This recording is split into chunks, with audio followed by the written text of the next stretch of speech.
Você já fala português há quanto tempo? Quer ganhar um abraço?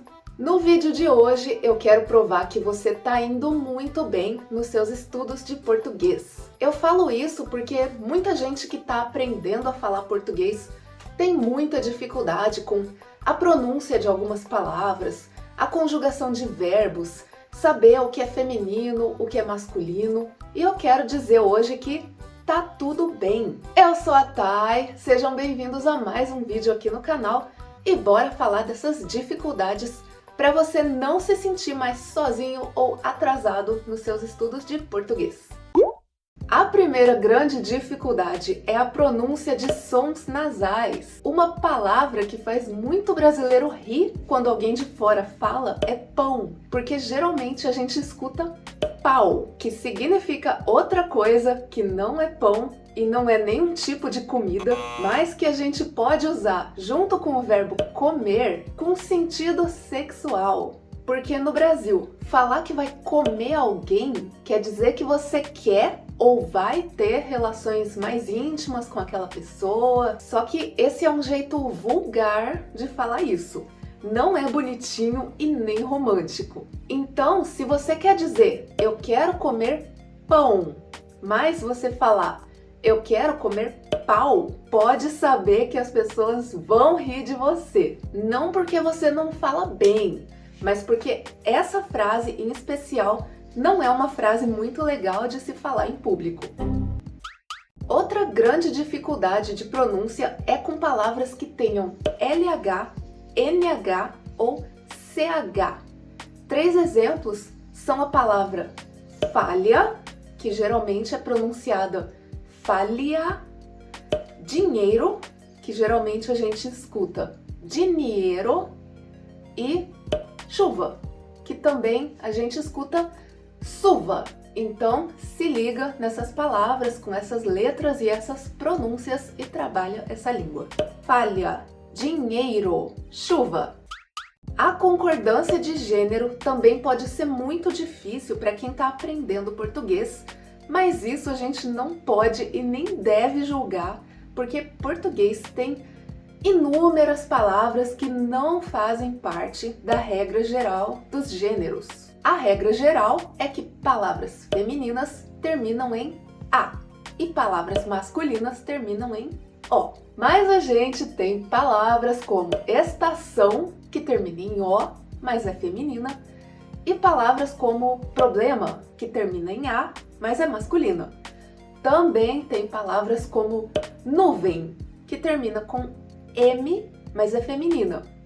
E tem bem, que termina com M, mas é masculina. E são muitas exceções, então tá tranquilo você não decorar tudo. Pode ser que você decore depois de 10 anos falando português todo dia. É sério. E a gente vai te entender, fica tranquilo e fala.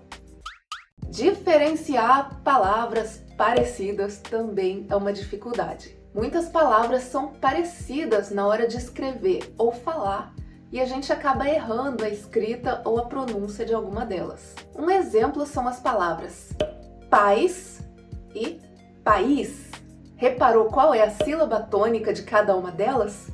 Isso dá um nó na cabeça de quem está aprendendo português. E para ficar ainda mais chato, a gente tem a palavra paz, que a gente não fala desse jeito. A gente fala paz, com esse i no meio, e acaba soando igual a palavra paz.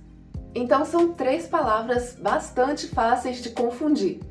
País, paz, paz, paz. Por essas e outras, quando você está aprendendo, é importante assistir vídeos aqui do YouTube, filmes e séries, documentários, enfim, qualquer tipo de vídeo em português com legendas em português. Isso te ajuda a conectar sons com a gramática e saber o que usar em cada contexto.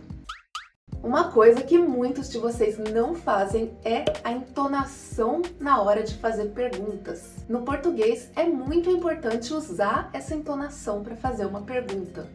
Por exemplo, se eu falo a frase "Você entendeu o que eu disse?"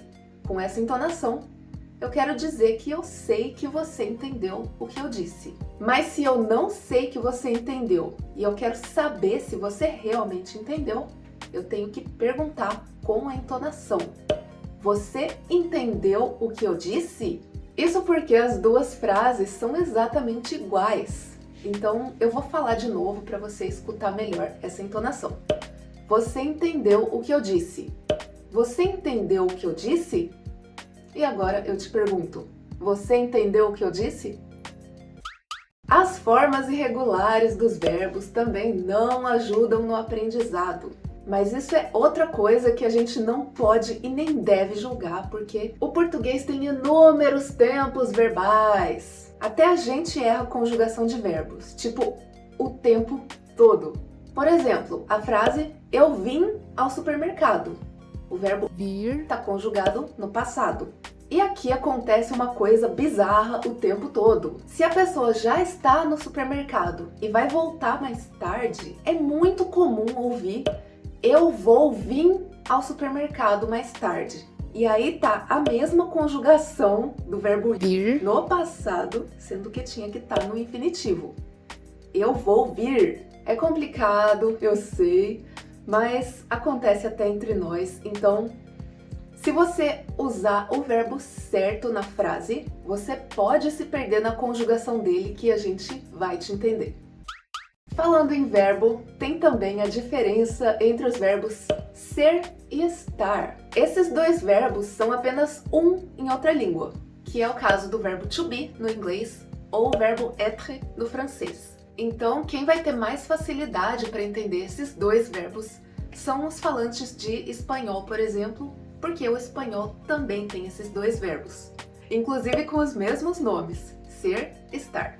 A diferença entre eles é que o verbo estar é coisa temporária e o verbo ser é coisa fixa, permanente. Por exemplo, ela é bonita. Eu quero dizer que ela tem essa característica todos os dias. Ela é bonita todos os dias. Mas se eu disser ela está bonita, quer dizer que ontem ela estava feia, mas hoje ela está bonita. Então, se você quer elogiar alguém e você disser que a pessoa está bonita, você pode, na verdade, ofender a pessoa. A pessoa pode entender que você acha que ela é feia, mas que hoje ela está bonita.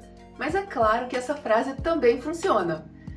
É uma pessoa bonita, mas hoje ela se arrumou para ficar ainda mais bonita para sair com você. Então você pode falar, você está bonita.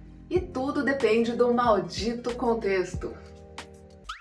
E por fim, outra coisa que é difícil entender são as gírias brasileiras. Mas, na boa, essa nem a gente conhece todas.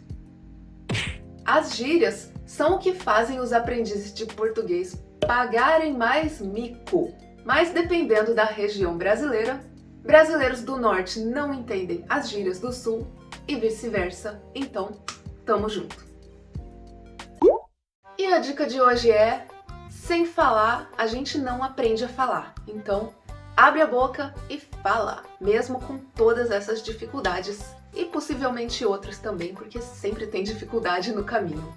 Mas é sério, seja cara de pau. Viu alguém que fala português? Já sai vomitando português pra cima daquela pessoa e é assim que funciona. Beleza? Se você gostou desse vídeo, não esqueça de clicar em gostei e me conta aqui nos comentários quais dessas dificuldades você mais sente na hora de aprender português ou como estrangeiro vivendo no Brasil. O que é que mais você sente dificuldade na hora de aprender português? Me conta aqui nos comentários e me fala também que tipo de vídeo você quer pra eu te ajudar com essa sua dificuldade.